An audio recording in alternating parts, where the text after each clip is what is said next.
When your life is balanced, everything is better. And of course, who says this? Mr. Miyagi. Whole life have a balance.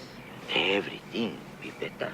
Now I know of course someone like Tim Grover, who's someone who I respect a lot, Michael Jordan and Kobe Bryant's former trainer, who's also a really good author, will tell you that balance is a myth, and to an extent I get what he's saying, because it is true that everyone's balance is different. But I also know from my own experience, I know from experience, dude, that sometimes I've been the type of person who pushes way too hard and ends up getting hurt as a result, whether with my training or even life as a whole. And I believe, because I've learned this, that when I'm getting more sleep and having great friendships, and also people in my life who I make time for, my life and progress on my goals is actually way better. I used to think like it had to be work 100% of the time, and if you weren't working, you were being lazy. But then I saw all these other successful people who had more balance in their lives, whether socially, physically. So I realized that yes, maybe my own work-life balance might be different from the guy next to me, and someone else might not be able to push as hard as me, but then maybe I need more sleep, or more alone time than someone else, in order to recharge. So it's a matter of finding what your own balance is, understanding what your body can handle, because no one can say that you're doing too much or too little if they don't understand you on a holistic person level. I believe there are certain things that each of us needs to be our best and to perform at our best, but once again, that differs on a person by person level. And it's like, once again, one person might need to be around people 24/7,